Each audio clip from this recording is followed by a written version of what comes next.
Welcome to Your Aha Life. I'm your host, Dr. Tonya Harris Cornelius. The Aha Life is a life of more joy, more purpose, and more fulfillment. Through these episodes, I will bring you stories of insight and inspiration to help you live the life that you dream about, the life that you are meant to live, your Aha Life. Enjoy the episode.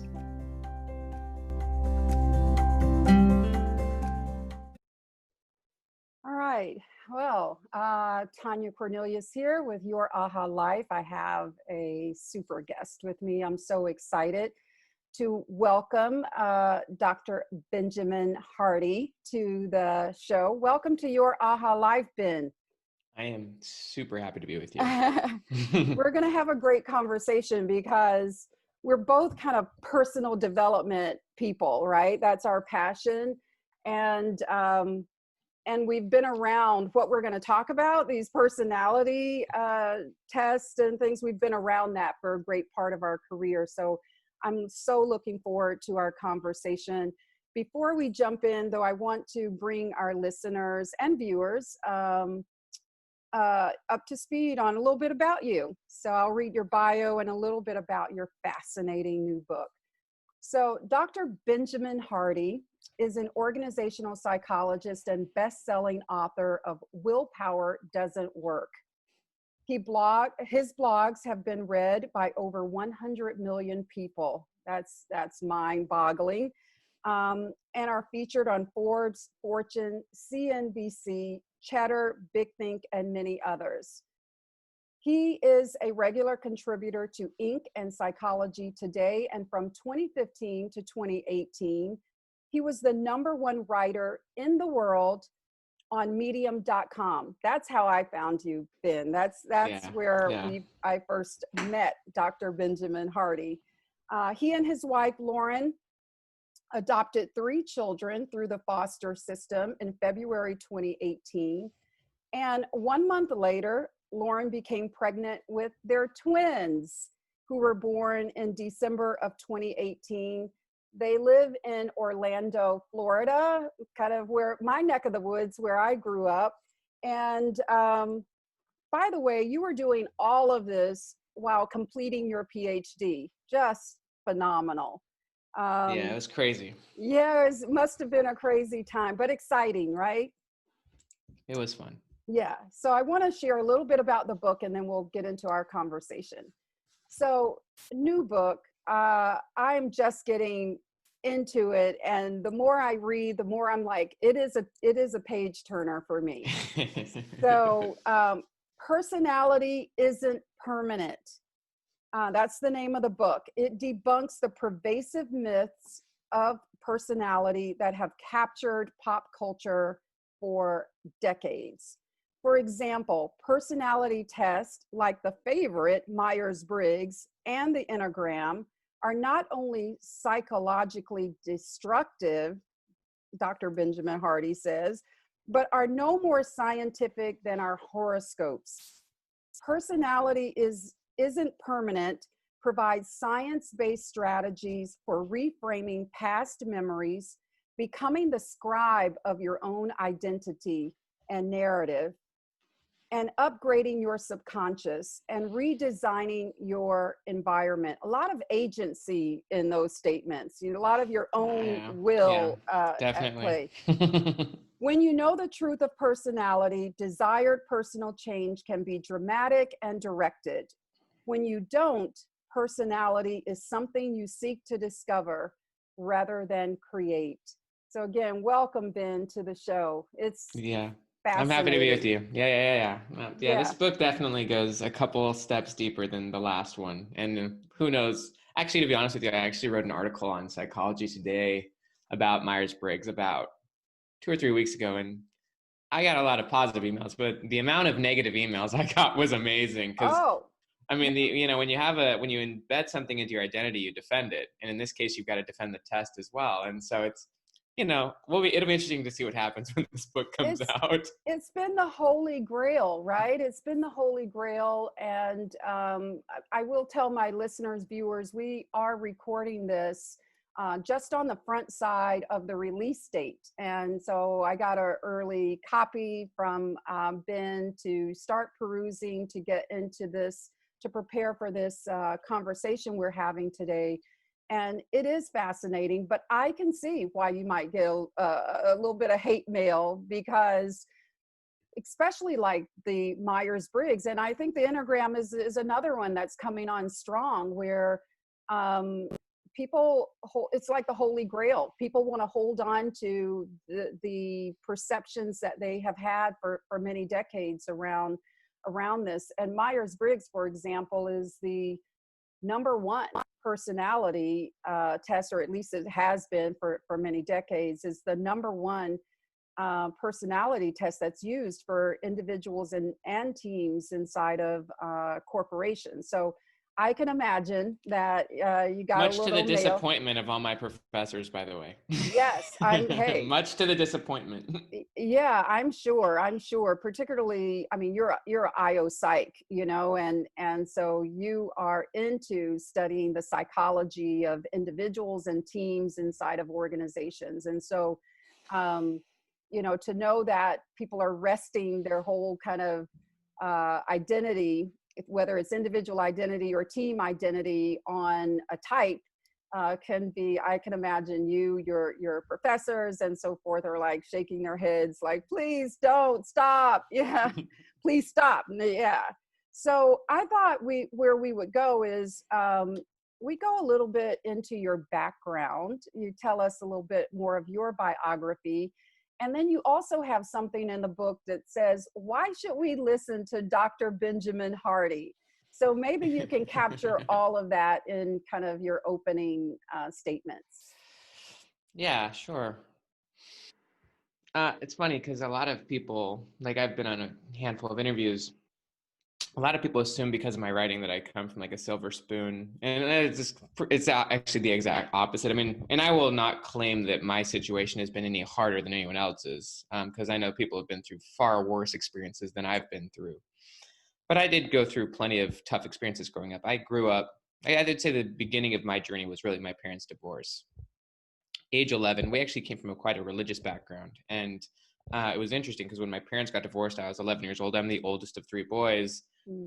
Like one interesting aspect is that religion ceased to be an aspect of our lives. My father became an extreme drug addict, which was, he and I were very close, and actually we are still close today. And I actually break that down in the book. In chapter 4, actually on story, I explain that the past is in many ways just a meaning. It's a fiction that you actually get to repeat or get to really create. The past is a fiction. It really is. I mean, it's actually a perspective. That'd be maybe a healthier way of looking at it. But it is a meaning that we give to it, and you can change the meaning, obviously, and need to as you grow and mature. But while I was 11 years old, the meanings that I was making as my father became an extreme drug addict were an 11-year-old's perspective, not the perspective I would hopefully make today. But even still, from age 11 to about 20, I had zero footing as a person. Eventually we had to leave my father's house just because it became that bad. Just the people that were there, just the situation. It was very, very rough. So anyways, somehow or other, I actually graduated high school. No clue how. My younger brothers did not. Well, my youngest brother actually did. He's autistic, and so he got some help. My middle brother, who was the one closer to me, definitely did not graduate from high school, and he got absorbed in the situation. It's interesting. I've recently read Viktor Frankl's book, Man's Search for Meaning. Have you read that one by chance? Yes, I love that book. It's one of my favorites. Kind of required reading, right? Yes. It was actually required reading for me as well, like in my undergrad, but also I've read it multiple times, but I read it twice during COVID-19 just because I thought it was kind of relevant. But one of the things that Frankl said that meant a lot to me and means a lot to me is that, like, in this case, he was someone who lived during the Holocaust, and he found that if people lost purpose for their future, that the present became meaningless and the suffering was too hard to bear. And so they didn't have a will to live. Right. And so you actually, Frankl says something really interesting, actually. He basically says that it's the peculiarity of man, that the only way to live is by living towards the future. And obviously when you're going through rough times, you lose that sense. You can lose hope and things like that. Like that's one of the things that trauma does, is it shatters your future. It shatters hope, which is like crucial to just to thriving or functioning. Yeah. But I would say where I was at age 19 was without hope. I was living at my cousin's house, doing nothing with my life, somehow graduated from high school, but with very low grades, just playing video games all day. And I was not liking the direction my life was going. But that's kind of just the course that I felt pushed to go. And it would be the course I would continue to go unless I decided on my own to go some other way. And so what I ended up doing was I kind of chose of my own accord to reconnect with my faith and go on a church mission. Like, to me, that was just the way to go. Actually with hope and even motivation, you need a goal and you need like a believed pathway to get there. And so for me, I just in my mind, with what I was aware of at the time, my pathway to a better future that was kind of in a way an escape from many of the things going on in my life was the path ended up just being that mission. That was something I was aware of, something I thought, I think that this thing could help my life. It actually very much did. I spent 2 years doing community service, church missionary stuff, reading lots of books, filling stacks of journals. And that was actually the experience that led me to wanting to be a writer and being interested in psychology. Because I just watched myself change. New role, new identity, new context, great leaders who helped me to kind of let go of the past. You had some aha moments on that mission. Oh my goodness. Yeah. I mean, you should see the stacks of journals that I filled. And it was really during that experience that I just learned to love reading, learned to love writing even. And so I decided I would study psychology, learn more about human beings, learn about change. And I do have an extreme bias for change. Every psychologist has biases. And my bias, given my experience, given my perspective, is that people can totally change, and that there is hope. And like, that's where I come from. And so, yeah, I mean, that's kind of been my background during my PhD. During the first year of my PhD program, I started writing online. We became foster parents of 3 kids. I spent my whole PhD program. We spent all that time fighting the foster system in court. We eventually adopted them. And, then we got twins. And so now I've got 5 kids. Now we're in Florida. 5 kids. And, so it's been an interesting journey, but, one that I'm continuing to learn from and enjoying. Yeah.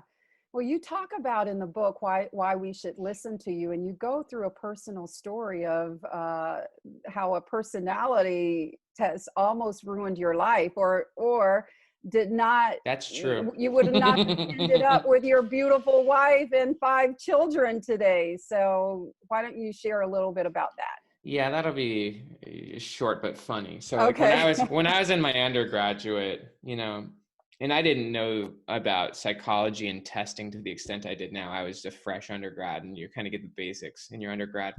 But we, there was a popular personality test at the time called the Color Code, actually, one that my wife liked and her family really liked, actually. Her family loved this test.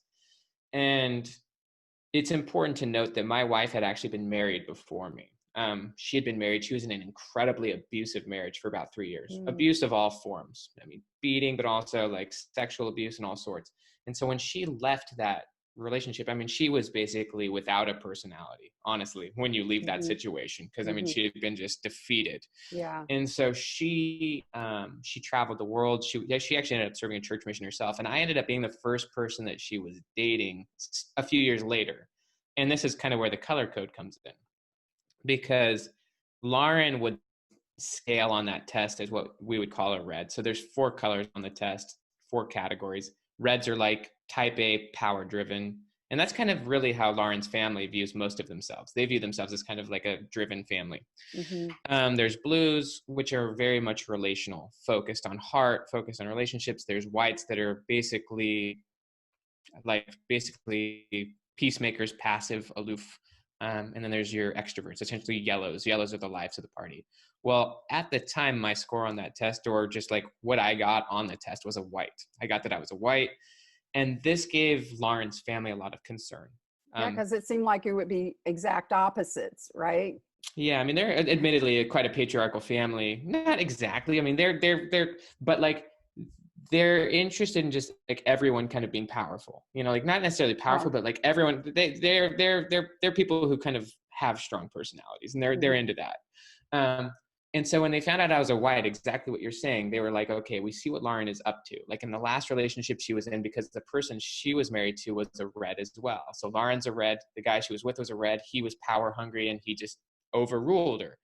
And so they assumed that she was dating me, a white, because I would be passive. I'd be someone that she Yeah, would the I would exact certainly not, opposite of yeah, that. Yeah. yeah, I would certainly not dominate her. But that, and they could see why she would make that decision, but also they didn't want her to make a decision out of fear. Like they didn't want her to make a decision because she was trying to avoid the pain. They still wanted her to marry a powerful man, someone who could lead lead in Leave the some forms and family. fashions. Yeah. And they were like, Lauren, basically it was, as I say in the book, you need a real man, you don't need a white, and Yeah. so that was where I was at right now. And honestly, it almost led to just, her belief that I was this passive guy that would never be Yeah. able to actually amount to anything. And even though I was nice, it probably wasn't realistic. Yeah.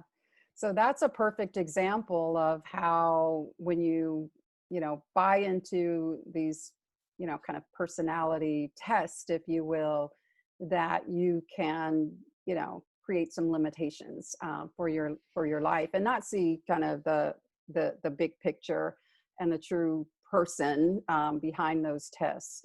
So that's what we're going to talk about today. And I know, hey, listeners, viewers, you probably could recite all the different tests that you've taken over your career span, and some that you buy into almost as if they are the Bible of who you are. But Ben is going to share with us some things that will give you pause, because they did for me as well. And so the first question I have for you here is, and I just have to tell my viewers, so Ben, I'm used to doing my podcast where this is, it's just audio. So I can fiddle around on my desk and everything. No one sees it. Now now I am actually recording the video. And Sweet. so people see me moving around and taking my notes and all of that, but it's all a part of the experience. So I have a lot of notes on my desk to go through with you. But you talk about the tests like Myers-Briggs and the Enneagram, which are hugely popular, that they are unscientific and in some ways even harmful. Tell us a little bit about how you got to that, and why you believe that, or what the studies show behind that. Yeah, absolutely. That was a big surprise to me, to be honest with you. And I will admit that this is not why I wrote this book. And actually, as you find your way through the book, I don't talk about personality tests beyond chapter 1. I don't think. Okay. It's not, Wow. it's really not the crux of the book, but it Okay. really is, and it wasn't the core motive for the book, but it is a huge aspect. I'm going to want to get to that. It's the poppy aspect, and I will tell you, it is very poppy, and It is it's poppy, yeah, yes. yeah, So and, let's and, go and past so the I was, poppy, but I want to. yeah, so I hope we get some time to go past the poppy. well, we might not, but even Okay. if we through this conversation, so many other things are explained. Okay, great. But yeah, I was very surprised going through my PhD in IO Psych, which is industrial and organizational.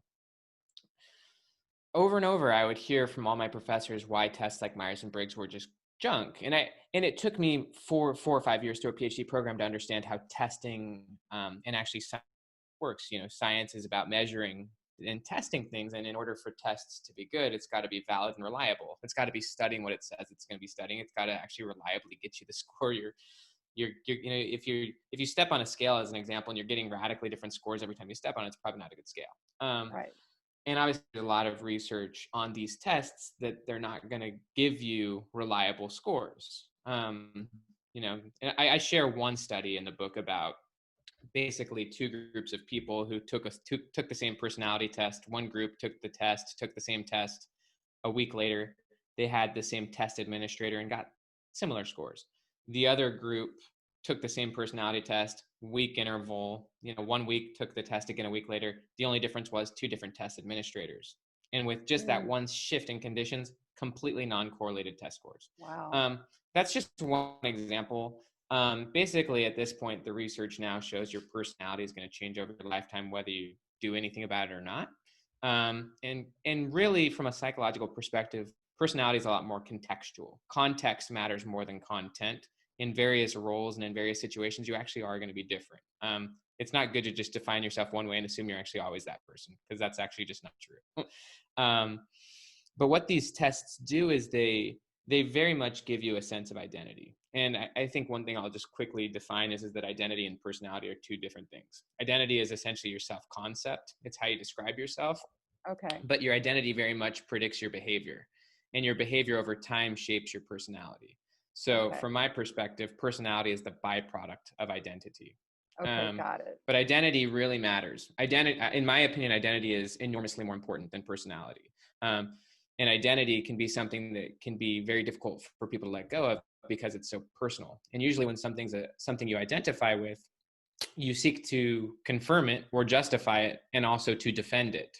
And that's actually what I have found actually in speaking about these tests, is that people very much want to defend their label.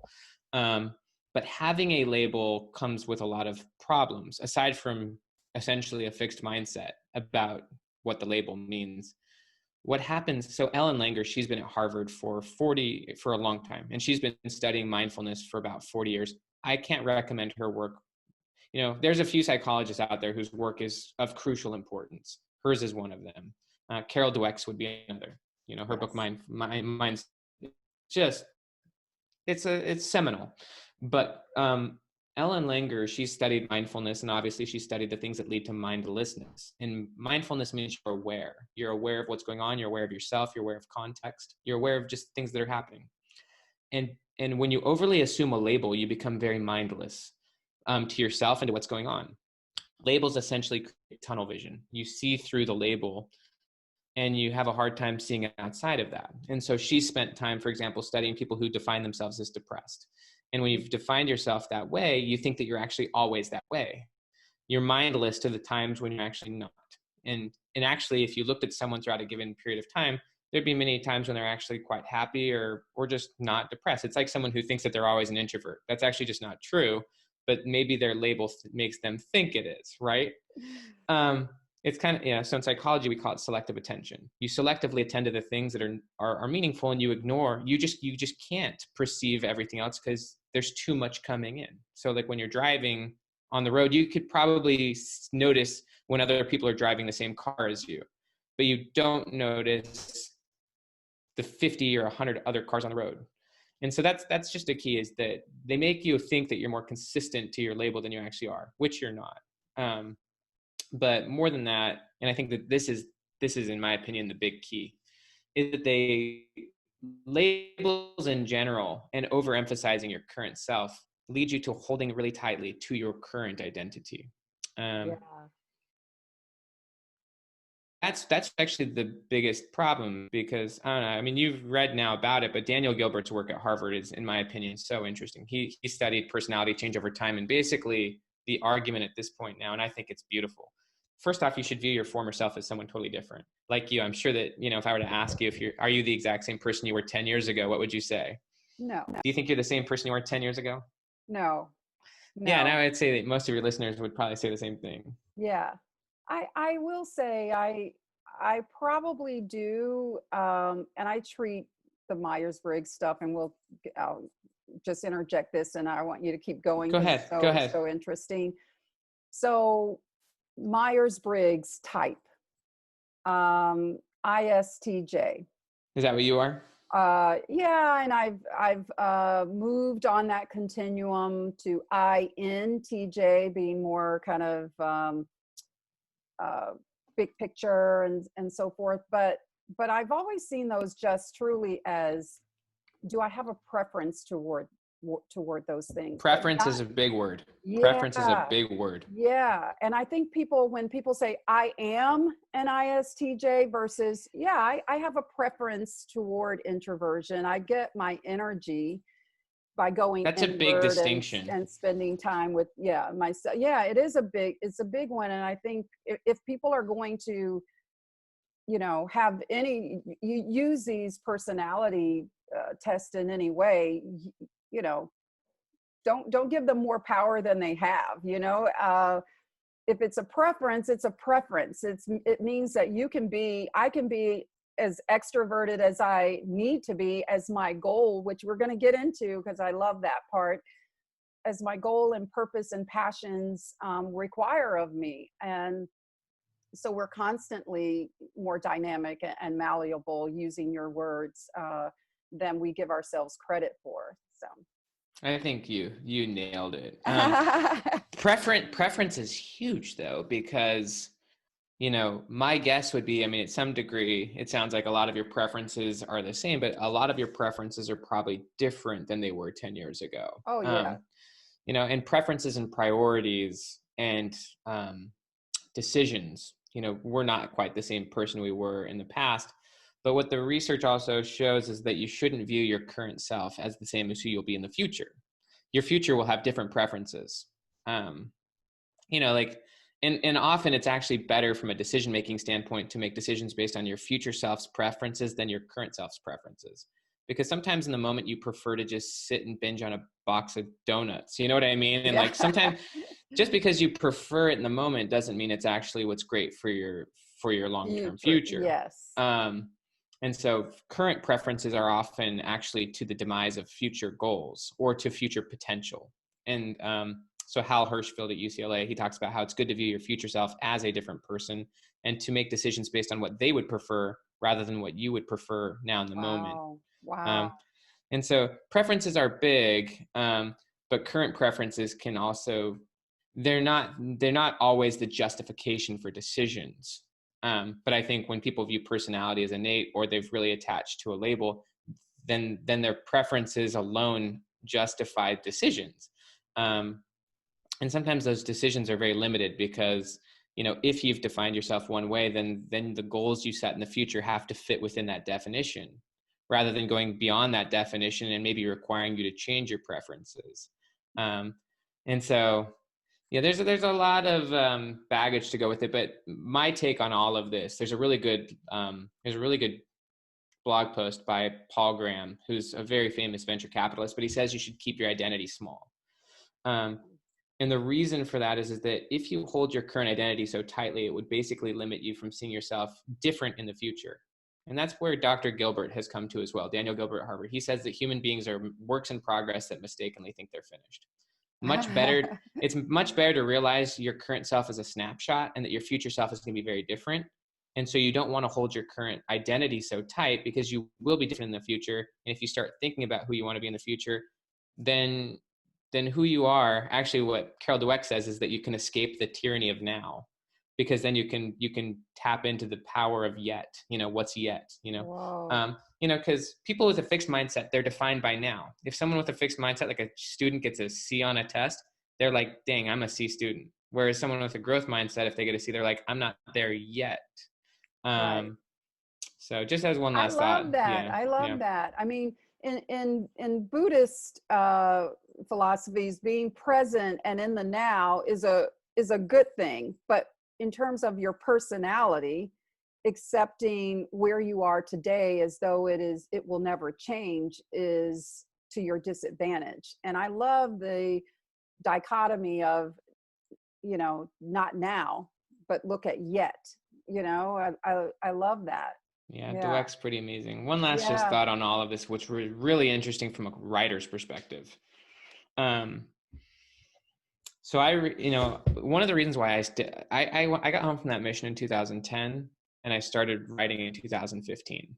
One of the reasons that I didn't write for 5 years is because I was afraid of writing things that would potentially be wrong. I was worried about saying something that maybe could lead someone astray or that would just not be accurate. And then I just came to the conclusion at some point that it would be better to just do good or try my best and get better as I go.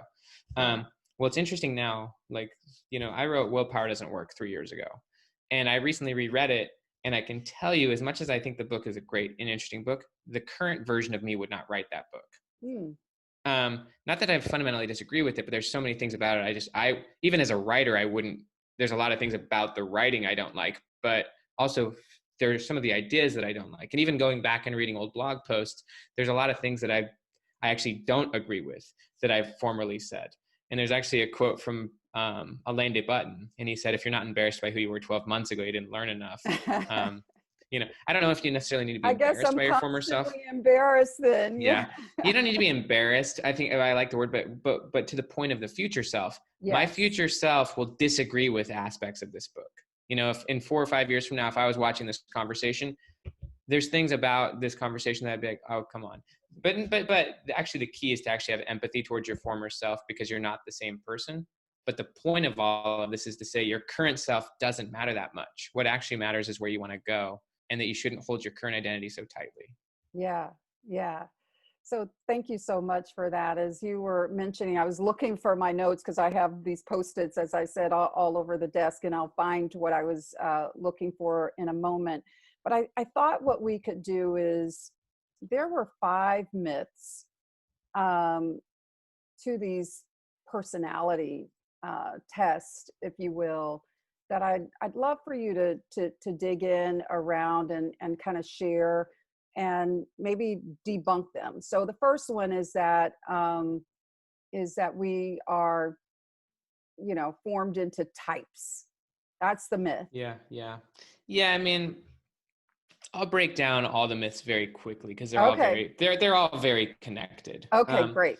But yeah, the first one on types is kind of back to the personality tests. I mean, the major myths of personality is this. One is that it's innate and that it's non-changeable. That's a pretty, I mean, even if you think you can change it, maybe the belief is that you can only change it so much, like not very much. Like if you're actually an introvert, you can only become so extroverted. You couldn't go one way to the other. I'm like that. And so like the belief is that you are who you are. Generally, you were born with your personality. It's something that isn't going to change very much, and that it's therefore something you must discover. You've got to discover who you are, because you are who you are. And that discovery process is by understanding your past. And so personality is always based on the past. And, that's where you can find out answers about who you are. And basically at that point, once you've discovered who you really are, you can then build your life to fit your personality. You can build your world to cater to the true you, set goals that fit your innate strengths, be around people who, find a spouse that perfectly fits you, and build the life around your personality. That's generally the view. It's an incredibly limiting view, incredibly non-scientific.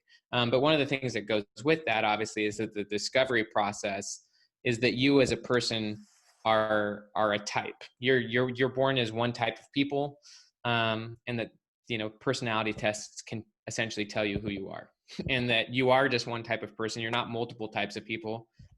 You're not contextual. You're not fluid. You're just a single type of person, and you show up that same way in every situation. And so these are just kind of the common or commonplace views of personality. They give obviously place for popular tests like Myers-Briggs. And by the way, the people who developed that test, Myers and Briggs, they believed that people were hardwired at birth, and that rather than trying to change yourself, the world around you should cater to you. Even if you're an angry person, whatever your personality is, the people around you should cater to that. And so but that's just not a good way of looking at personality. I know the mom was Catherine Briggs, I believe, was a follower and a fan of Carl Jung's work, but it's plausible that even Dr. Jung might not have endorsed I don't think he would have test like that. Right. I don't think Jung would have, I don't think Jung would have put people into types. I mean, he was actually a lot. His work is, I love his work. And I'm not like a hater on Myers and Briggs. I just myself would never want to be defined by that test. Right. And I've already experienced the downfalls of taking such tests. I have too much psychological knowledge in this case to take them seriously. But also what's funny is someone actually recently asked me to retake the color code. And me and my wife retook it because we were on an interview, and someone said, please just take it again. I want to see what your score is. And what happened? And well, what was weird was, you see things with new eyes, like when you haven't seen something for 10 years, it's like if you read a book and then 10 years later you read the book, it's a different book because you're a different person. Yes. Right. You don't see the world as it is. You see the world as you are. And so it was literally 8 or 9 years ago that I took that test.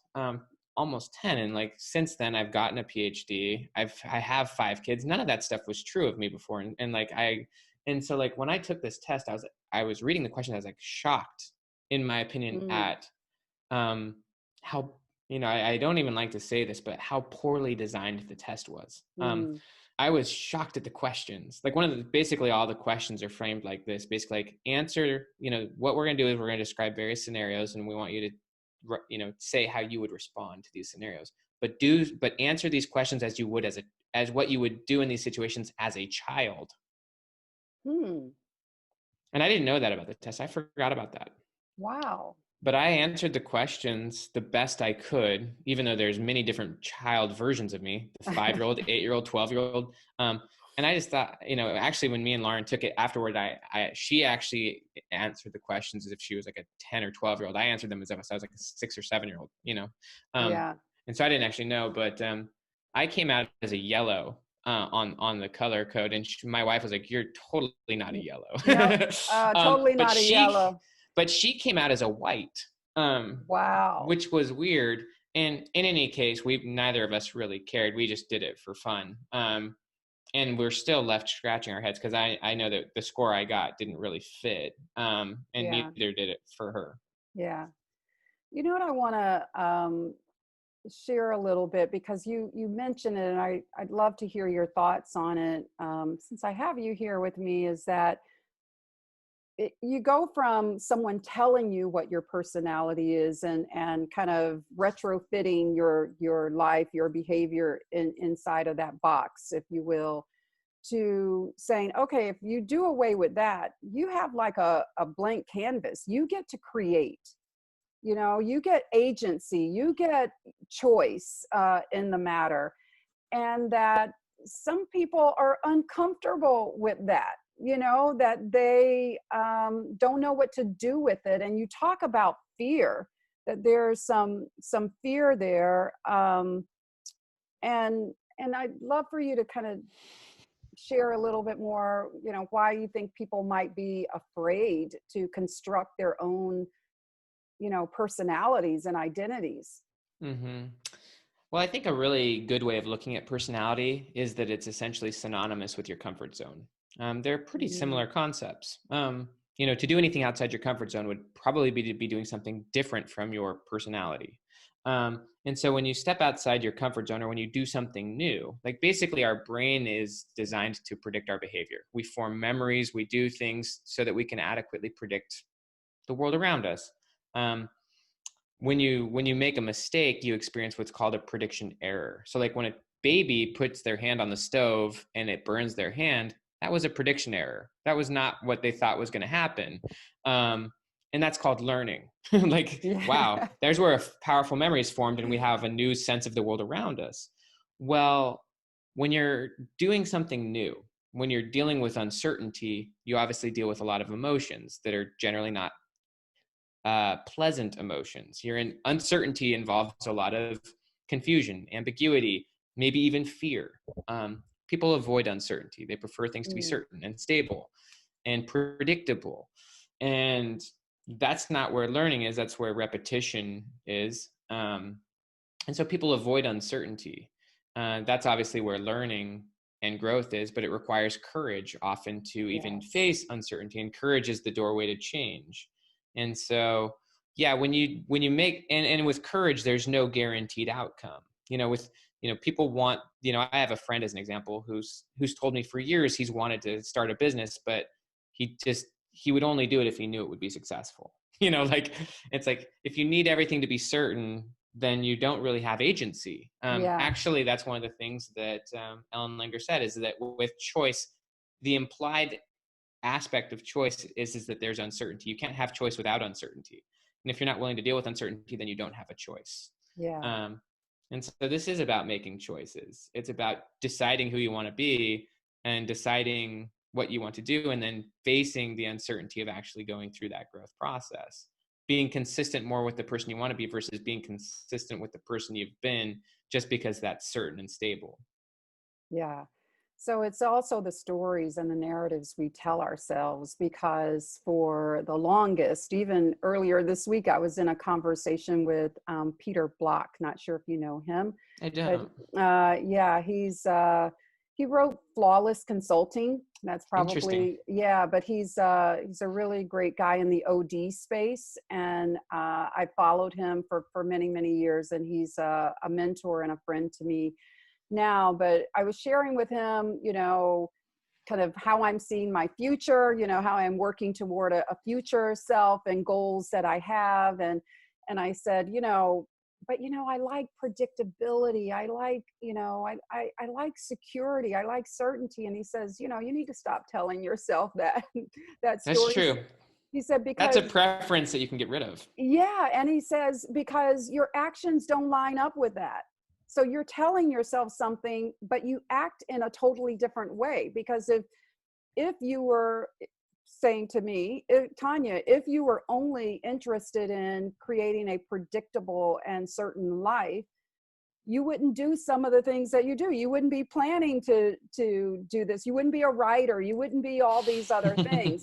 You would just stay in your little cocoon. And it was a little bit of an aha moment for me to, and I think, maybe this is for someone who's listening too, like watch the stories, like listen to the stories that we tell ourselves, only because we've been telling ourselves those same stories for years. And just interrogate that story. Like, is that really true? And then sometimes you'd see, no, hell no, that's not true. I don't live like that. I don't even act like that. So stop saying that. That's just a comfort zone story that we sometimes tell ourselves. So I think that was good.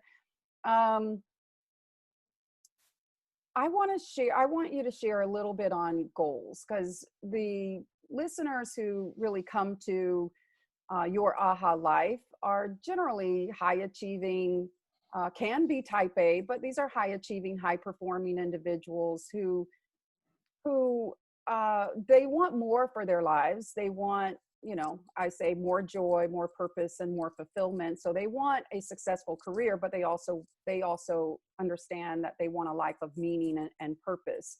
But they're definitely goal oriented people.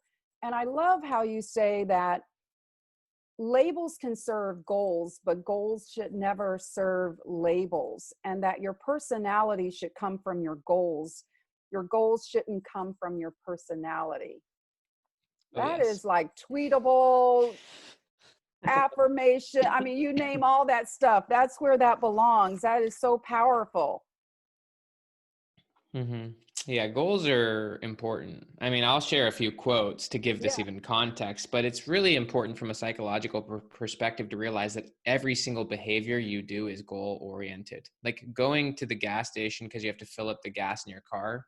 You did that behavior because you had the goal of filling up your gas. Like even like when you're hungry, the goal is to eat food. So like literally every single behavior is actually outcome seeking. You may not think about it that way. You might not realize that like when you're going to the grocery store, it's because you have the goal of putting food back in your kitchen, but like every behavior you're doing is to create an outcome. And so all behavior is goal focused, and actually our identity comes from our goals. It comes from the things that we're pursuing. And a lot of times we haven't really thought too much about why we're pursuing what we're pursuing. In the book, actually, I tell the story of a guy named Andre Norman. He's a good friend of mine, and he grew up in the hood of Boston.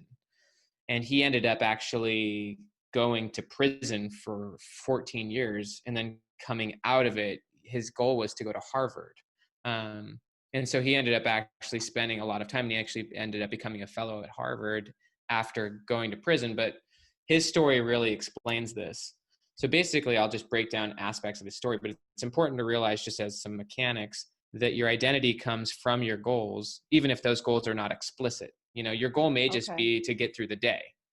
Your goal might just be to look cool for your friends on social media. Like whatever it is, that's the thing driving your behavior, which is ultimately driving your personality. So your goals shape your identity shapes your behaviors, and your identity over time becomes your persona or your personality. Your personality is the byproduct. But anyways, with Andre, so he grew up in the hood of Boston, and he was not in a good environment, but he had a great sixth grade teacher, and I love this story. But basically, his sixth grade teacher saw something worth investing in. She liked Andre, and most of the other teachers gave him no heed, but she would like defend him against the other teachers. She cared about him. And so as a result, he, as a sixth grade boy, like actually like paid attention in class because he felt like she cared about him. It was band class. And so she got him interested in the trumpet. And so for like a few years, she was like investing in him, and he got really into the trumpet, and he started playing it, and he really started to enjoy it. And he started to sense a future around the trumpet. Like it gave him a sense of purpose in his life. And it gave him a reason to go to school, because he thought like maybe the trumpet could be something he would do with his future. Well, when he got to junior high, or to like, I think the high school or something like that, a couple of years later, he'd been playing trumpet, loved it. And he had new friends at this new high school, and they were rough kids. He still surrounded himself with the rough kids. And these kids told him that he couldn't carry around the stupid black box, his trumpet box. They said, if you can't carry that thing around with us if you want to be our friend. That's just kind of how they were in high school, I guess. Yeah. And so what he ended up doing was he had a choice, do I throw away the trumpet, or do I throw away this potential to be friends? And so what he ended up doing was he threw the trumpet away. Yeah. And what he said is that like when he threw the trumpet away, he lost his purpose. And so with that loss of purpose came the loss of that aspect of his identity. He no longer had a reason to go to school. And so he actually dropped out of school, and his purpose shifted. It was now to be like really in with these friends. And what that meant was being a criminal. So his purpose shifted from the trumpet to being a thug, and so your purpose is always driving your personality, actually, but it does that through your identity. But a lot of people, like in this case with Andre, he didn't know that he was throwing his identity away. He just thought he was throwing the trumpet away. Right. He really threw his identity away, but then his identity really shifted and went full board with being a criminal, and that landed him in prison at age 18. Well, when he got to prison, there was a lot of culture in prisons. There's hierarchies in prison. Yeah. And, ultimately he kind of got absorbed in that environment, and his goal over time became to be like the number one guy in prison. And so like that goal drove him. It ended up landing him in solitary confinement for several years. And he almost got to the point where, and you really have to kill people in the form of this hierarchy to be like the top dog in prison. But what happened for Andre was that he realized he had what he calls the Wizard of Oz moment. So he was actually going to kill a few people in his solitary confinement unit this one day. And he, from his perspective, it was a spiritual experience. But he basically came to the conclusion for the first time that he came to question the validity of his goal. Like he was, so basically he was like, okay, if I do this, I'm going to be the number one guy. I will also be in prison for the absolute rest of my life. Yeah. And so is this goal actually worthy of my life? He calls it his Wizard of Oz moment, because he said he realized, that at the end of the yellow brick road, the Wizard of Oz isn't actually a wizard. It's actually smoke and mirrors. Like it's Right. nothing. And so it hit him like a ton of bricks. Basically the purpose I've been pursuing, the goal I've been pursuing, which has been shaping my identity, my behaviors, my personality, it's nothing. And so he had to sit and he had to rethink his life. And ultimately, I walked through the process of how he chose his new goal, but he came to the conclusion that he would go to Harvard, because that was the only college he'd actually ever heard of. Because he didn't want to just get out of prison, because everyone else comes back if they just get out. Right. He wanted to be successful. And in order to be successful from his perspective, he had to go to college. That was just his perspective, and your goals are also shaped by what you're aware of. You Right. can't choose a goal if you're not aware of something. So he decided that Harvard would be his new goal, and that changed his identity. That became his new purpose. And so what that led him to was getting help, going through counseling. He got a mentor who was a rabbi. He learned how to write. He learned how to read. He learned law. He learned anger management. Took him 6 extra years, but he was being driven by his purpose. And that purpose shaped his new personality. And over years, it took another 15 years out of getting out of prison. but he ended up becoming a fellow at Harvard. He's a famous speaker and, writer now. Amazing. And like, he's a great dude. And it just shows that your Wow. purpose is the thing that drives you. But you should be really specific about choosing that purpose. And maybe you should question the current purpose that you're going after. That is such a great story. Such a great Yeah, it's story. cool. It's cool. Yes, so Goal cool. shapes identity. That's important to realize. Goals Goal shape shapes identity, identity. and then identity drives personality. Ah, that's a good one to remember. I know we're close to time, and I don't know if there's something that you absolutely wanted to cover here. I have a couple more, Let's just go with what kind of you want, wherever questions. you want to go with this. I'm just happy to be Yes. with you. So I'm happy to be with you too. I mean, I could just like turn this coffee into a glass of wine, and then we just Yeah, that sounds awesome. I love it. then we just have a really good conversation. Well, it's great here. One of the last things, because I always want to leave listeners with, okay, what do I do with this now?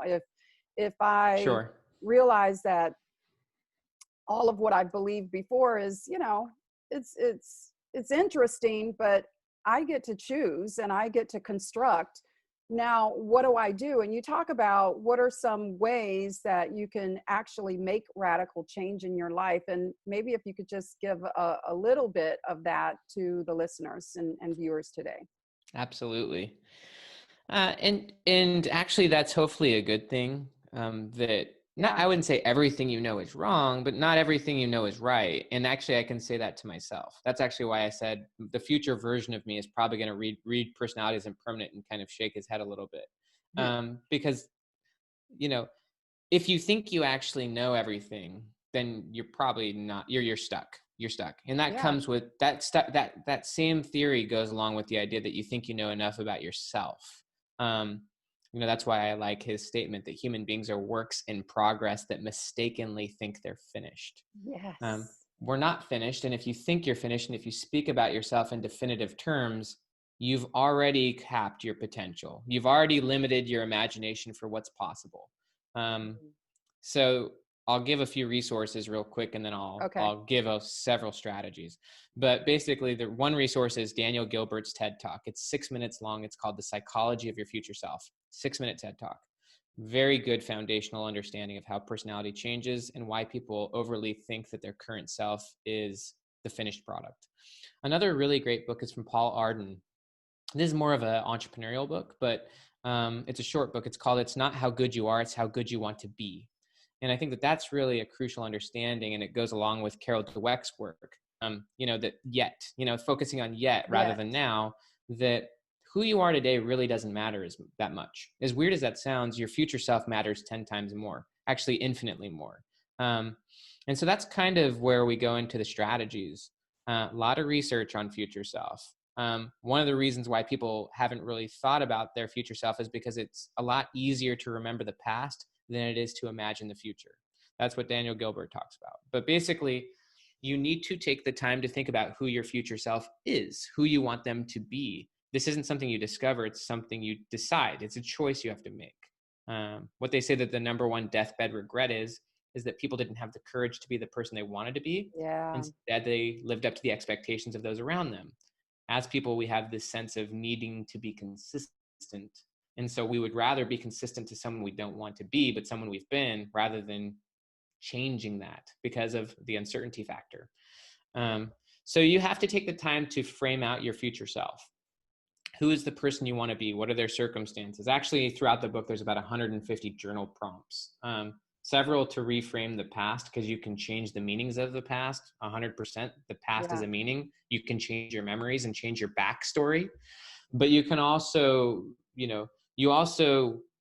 there's several prompts as well, but, just deciding who your future self is. I like about a 2 to 3 year window. Like, where do you want to be in 2 to 3 years from now? You can actually accomplish a lot in 2 to 3 years. What are the circumstances of your future self? Again, it's good to view them as a different person. So what are their circumstances? What are their focus? What is their priorities? What are they doing with their time? What's their day-to-day life like? How much money are they making? Like, what are they like in their relationships? What do they care about? What's their health like? Like, literally just defining your future self. Once you've done that, And it's up to you to the extent you want to do that. And it's not a one-time thing. It's a continuous process, like drafting a book. Like, it's not like, and by the way, your future self is based on like what you're currently exposed to. You know, you can't set goals that you're not exposed to, and also your current level of confidence.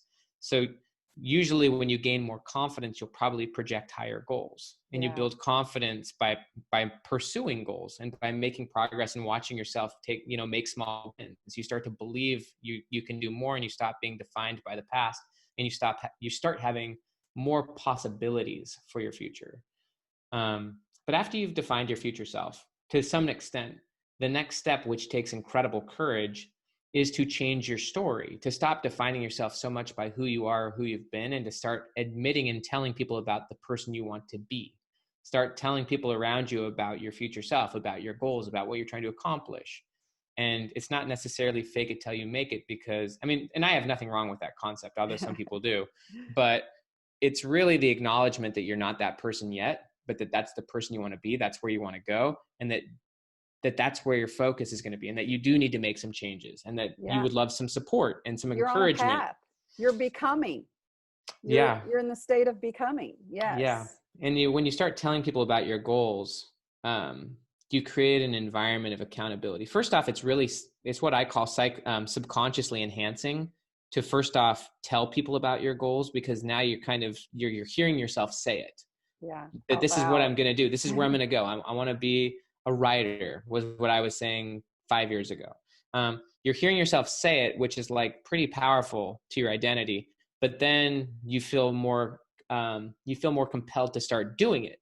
You feel more accountable to your words. And when you start doing it, in psychology, we call it self-signaling, but basically your behavior signals back to you the type of person you think you are.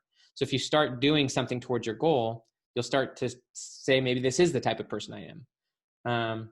So aside from telling people about it, you obviously need to go through, I think journaling routines, morning routines, anything you can to remind you of your future self before you plug into your cell phones and things like that in the morning, like putting yourself into an intentional mindset so that you're not on autopilot as the person you were yesterday, but so that on a daily basis, you're actually taking conscious, intentional steps towards your goals.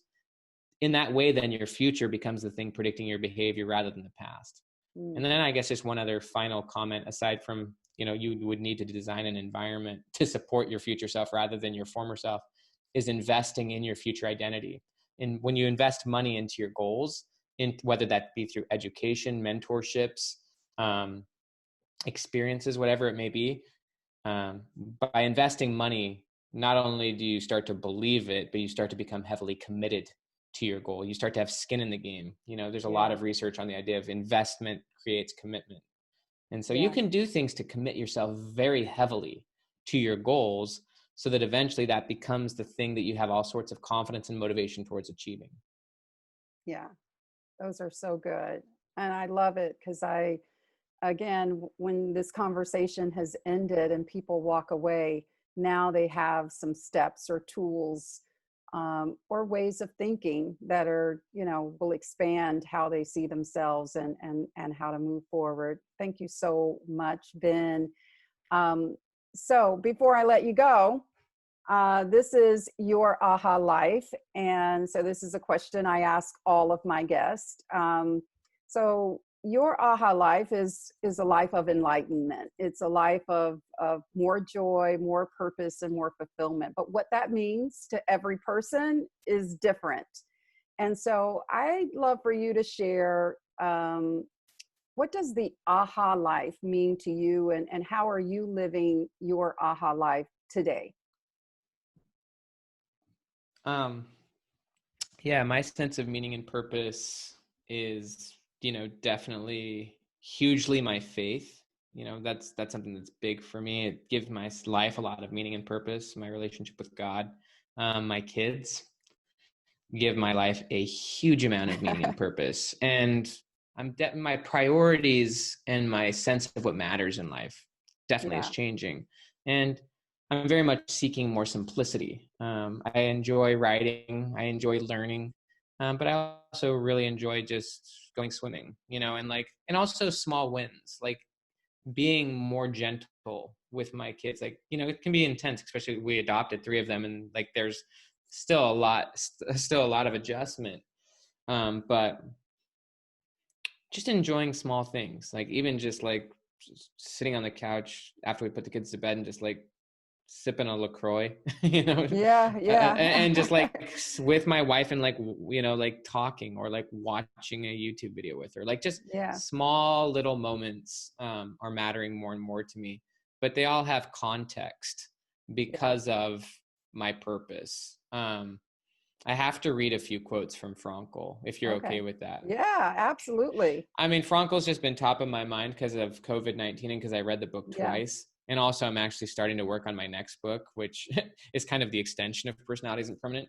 But I just have to read a few quotes.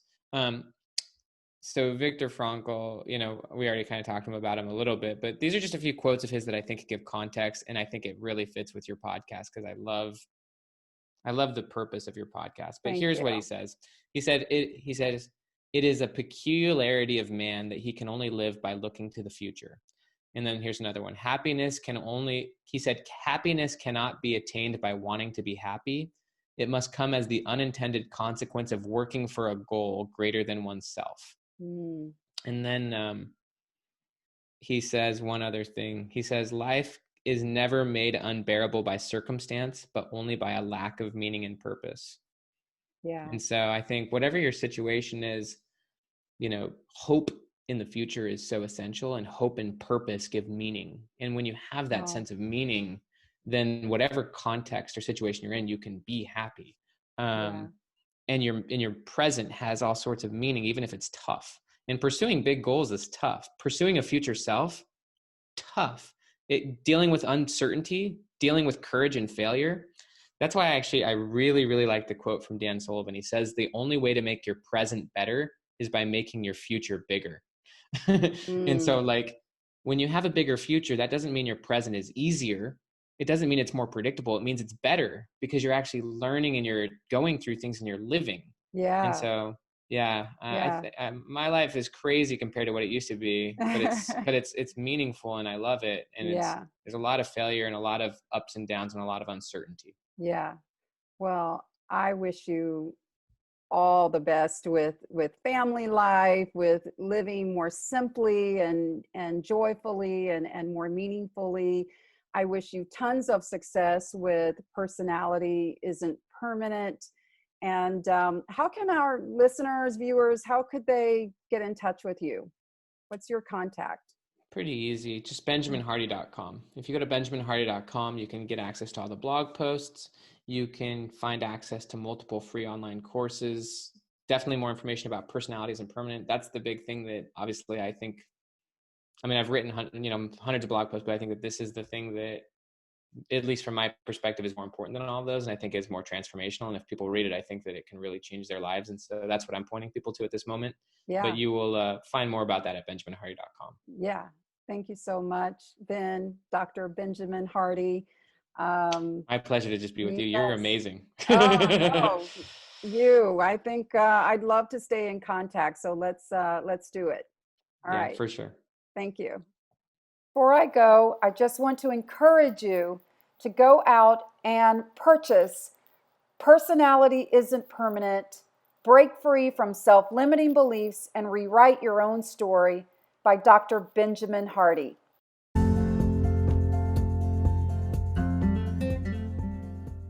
Thank you for watching.